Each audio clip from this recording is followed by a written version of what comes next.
Hello friends, YouTube channel पर आपका स्वागत है। आज की हमारी वीडियो क्लच सिस्टम पर आधारित है। आज मैं आपको बताऊंगा गाड़ी में क्लच सिस्टम क्यों लगाया जाता है और इसके लिए हमें क्या क्या सावधानी रखनी चाहिए। दोस्तों, किसी भी गाड़ी के पहियों को घुमाने के लिए हमें एक इंजन की ज़रूरत होती है जो घूमने की ताकत पैदा करता है। ये मान लो ये इंजन है, ये रोटरी मोशन तैयार करता रहता है यानी कि घूमने की ताकत, और एक शाफ्ट के द्वारा हम उस घूमने की ताकत को गियर बॉक्स तक पहुंचाते हैं। ये गियर बॉक्स है और गियर बॉक्स से एक शाफ्ट के द्वारा डिफरेंशियल तक उसी चाल को पहुंचाते हैं। और ये एक्सल, दोनों तरफ एक्सल और एक्सल के साथ में दोनों पहिए जुड़े होते हैं, इसलिए ये घूमती हुई चाल पहियों तक पहुंच पाती है, जिससे हमारे पहिए घूम पाते हैं और हमारी गाड़ी आसानी से रोड पर चल पाती है। दोस्तों, जब हम गाड़ी के इंजन को स्टार्ट करते हैं तो इंजन एकदम से घूमना शुरू कर देता है शाफ्ट को। अब हमें एकदम से इंजन अगर घूमना स्टार्ट हो जाएगा तो हमारी जो घूमने की ताकत है, जिसे हम रोटरी मोशन बोलते हैं, वो डायरेक्ट व्हील तक पहुंच जाएगी और हमारे पहिए एकदम से घूमना शुरू कर देंगे, जो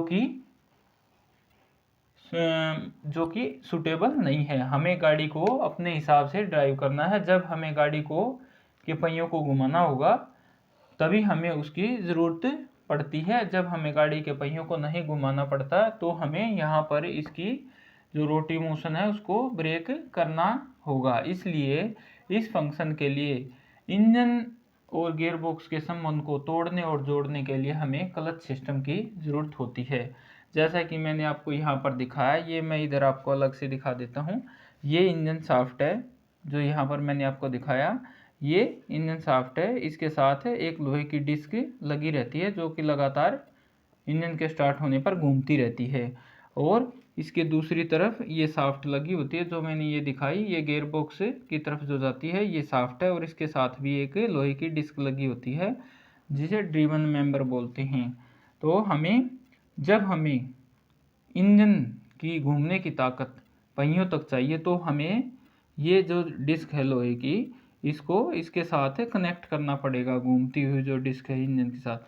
तो हमारी ये शाफ्ट भी घूमने लगेगी और ये शाफ्ट गियर बॉक्स में गई हुई है, और आगे जो मैंने आपको बताया पहियों तक इसका कनेक्शन होता है तो पहिए घूम पाते हैं।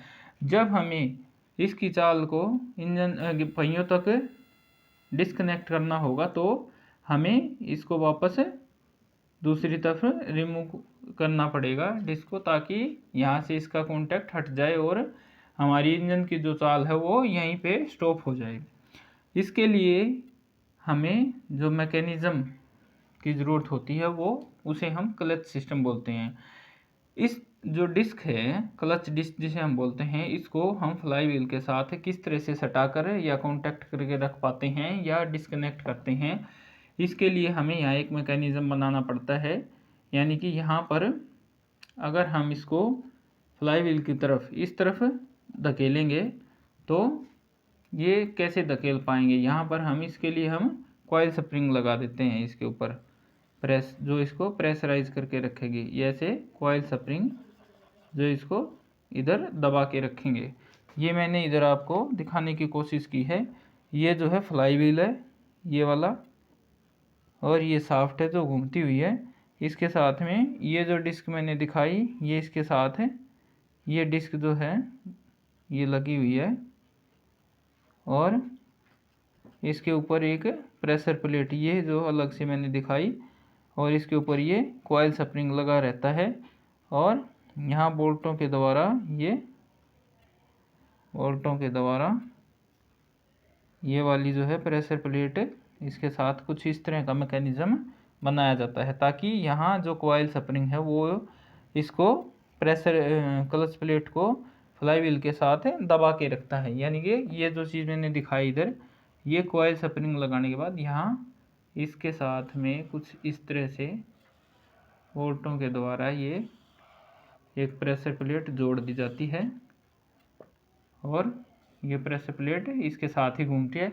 यहाँ पर कॉइल स्प्रिंग लगे होते हैं, 8-10 कम से कम भी कॉइल स्प्रिंग लगे होते हैं जो इसको इधर दबाए रखते हैं।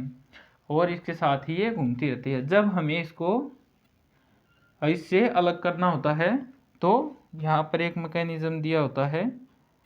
ये जो मैंने दिखाया ये शाफ्ट पर आगे पीछे फोर्क और क्लच बेयरिंग बोलते हैं इसको हम आगे पीछे कर सकते हैं। और जब ये इधर की तरफ करेंगे हम फ्लाईव्हील की तरफ तो ये लीवर को दबाएगा इधर, और ये दबाने से क्योंकि यहाँ पे अटैच है इधर से जब दबेगा तो ये इसको इधर ऊपर की तरफ बाहर की तरफ खींच देगा, जिससे ये स्प्रिंग जो है ये इसका प्रेशर यहाँ से हट जाएगा, जो मैंने इधर आपको दिखाया है। यहाँ पर जो ये प्रेशर प्लेट इसके साथ चिपकी हुई थी क्लच प्लेट, वो अब यहाँ से रिलीज़ हो चुकी है। जब हमने यहाँ पर ये रिलीज बेरिंग है जो इसको इधर दबाया तो इसने जो लीवर है ये भी इधर दबा दिया है। लीवर ने इसको प्रेशर प्लेट को ऊपर की तरफ उठा दिया। ये कोयल स्प्रिंग जो है यहाँ पर प्रेस हो गया और ये जो बीच में हमारी क्लच प्लेट थी वो रिलीज हो गई, यानी कि ये फ्लाई व्हील है इससे अलग हो गई। अब जो फ्लाई व्हील घूमता हुआ फ्लाई व्हील था उसकी जो चाल है वो आगे नहीं जा पाएगी। और यहाँ पर जो मैंने दिखाया है इसको हम क्लच बेयरिंग को किस तरह से ऑपरेट करते हैं, क्लच की तरफ या गियर बॉक्स की तरफ हम इसको कैसे मोमेंट दे पाएंगे, ये जब हम क्लच पेडल दबाएंगे तो इसका मैकेनिज़्म कुछ इस तरह से होता है। पैडल जैसे ही दबाएंगे, यहाँ पर जो मैंने पैडल की स्टेटमेंट दिखाई ये अभी पैडल को नॉर्मल पोजीशन के अंदर है जब पैडल को नहीं दबाया गया है और प्रॉपर फंक्शन में है। जब हम पैडल को दबाएंगे तो ये पैडल आगे की तरफ जाएगा और ये लीवर इधर की तरफ आ जाएगा, जिससे ये फोर्क इसको क्लच बेयरिंग को आगे की तरफ धकेल देगा। और इसके साथ ही लीवर है तो लीवर भी आगे की तरफ जाएगा और इसके साथ ही यहाँ पर कुछ मैकेनिज्म इस तरह से कि प्रेशर प्लेट को ऊपर की तरफ खींच लेगा, जिससे ये जो स्प्रिंग है वो प्रेस हो जाएंगे ऊपर की तरफ और यहाँ से इसका प्रेशर ख़त्म हो जाएगा और हमारी जो क्लच प्लेट है वो रिलीज हो जाएगी। चाल जो है वो गियर बॉक्स में जाना बंद हो जाएगा। ये हमारा मैकेनिज़्म जो है इसको क्लच का जो मैंने बताया, क्लच का जो बेरिंग है इसको हम कैसे ऑपरेट करते हैं। यहाँ पर हाइड्रोलिक ऑपरेशन से भी हम क्लच पेडल को ऑपरेट कर सकते हैं, जो मैंने इधर आपको दिखाया। जैसे कि हाइड्रोलिक ब्रेक सिस्टम के अंदर मैंने दिखाया था, यहाँ मास्टर सिलेंडर होता है, इसमें जैसे ही क्लच पेडल दबाएंगे तो ये पिस्टन आगे की तरफ जाएगा, यहाँ फ्लूइड भरा होता है और पाइपलाइन के द्वारा ये पिस्टन को आगे की तरफ धकेल देगा और पिस्टन के साथ एक लीवर लगा होता है जो ये क्लच रिलीज बेयरिंग के साथ होता है, जो मैंने इधर आपको ये दिखाया था। तो यहाँ पर भी हम इससे ऑपरेट कर पाएंगे। तो दोस्तों ये मैंने आपको क्लच के बारे में जानकारी दी, आशा करता हूँ आपको अच्छे से समझ में आ गया होगा।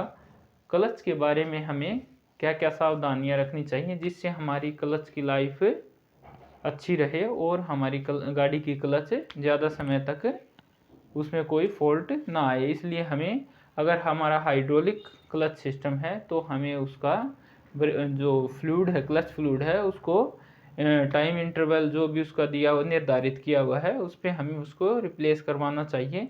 और हमें क्लच पर गाड़ी पर ज़्यादा लोड अप्लाई नहीं करना चाहिए, जो स्टैंडर्ड लोड कैपेसिटी दी हुई है उसी के अकॉर्डिंग हमें गाड़ी को यूज़ करना चाहिए, नहीं तो हमारे क्लच पर ज़्यादा लोड पड़ेगा। और गियर, जिस गियर में हमें गाड़ी को प्रॉपर चलाना है उसी के अकॉर्डिंग हमें गाड़ी को स्मूथनेस के हिसाब से चलाना चाहिए। गाड़ी को कभी भी ज़्यादा बार बार एक्सीलेट या बड़े गियर में ज़्यादा एक्सीलेट नहीं करना चाहिए, जिससे हमारी clutch normal wear and tear होएगी। तो दोस्तों क्लच के बारे में मैंने आज आपको बताया और मैं आशा करता हूँ ये आपको अच्छे ढंग से समझ में आया होगा। धन्यवाद।